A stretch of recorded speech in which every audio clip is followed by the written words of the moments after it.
This video is about life assurance, something everyone should have if, as a result of their death, there are financial consequences for others to deal with. The most obvious example of this is for anyone who has family members, a spouse or children, who are going to be affected should the worst happen unexpectedly. Life assurance is one of the simplest insurance arrangements around. You pay a premium to insure yourself for an amount that pays out in the event of death. This is most commonly arranged over a predefined term, for example 20 years. This is known as term assurance. However, some life cover can be arranged on a whole-of-life basis, which means the cover runs for the whole of the rest of your life. This is known as whole life assurance.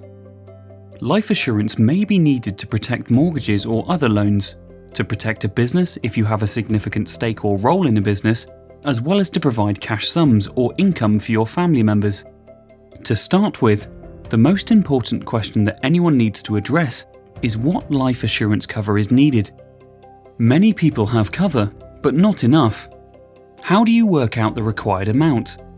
There is no set rule, but it is worth making sure that family members are properly catered for, probably for the rest of their lives.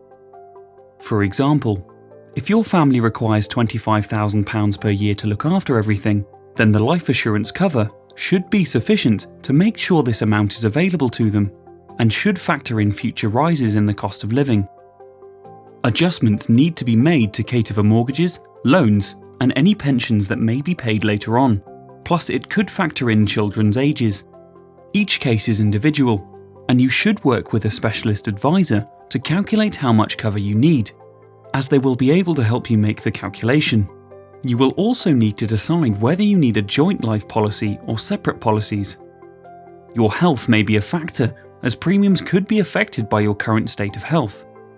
Once you have decided how much cover is required, then the term over which the policy is organised should be determined. Do you need cover for 10 years, 20 or more? Or a whole-of-life policy? Again, this needs to be assessed on personal circumstances and a number of factors taken into account.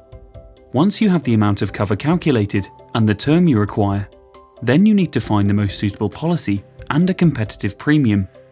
Many life assurance companies offer policies, and not all premiums are the same. It makes sense, therefore, to shop around, as costs can vary and there's no point paying more than necessary. We can help you with this. There is then another step, a very important one which many people miss. Should your life assurance policy be subject to a trust? Adding a trust into the equation is simple and makes perfect sense in most cases. This helps because in the event the policy pays out, the sum is not paid directly to your beneficiaries, but instead into a trust. The trust can be under the direct control of your beneficiaries or loved ones, and they can release the money as required to the beneficiaries. The advantages of this are that the money can be paid out immediately. There is no need to wait for probate. The money can be protected against certain taxes, for example future inheritance tax of the beneficiaries, and also against other eventualities, for example a spouse remarrying later down the line and being subjected to a divorce. Although taking out life assurance is relatively simple, there are aspects of this which require careful appraisal and organising. Finally, if you already have life assurance, it is worth having a review of your current policies to check: is the level of cover correct? Is the term correct? Is the premium competitive? Is the overall way this is currently organised the most efficient way?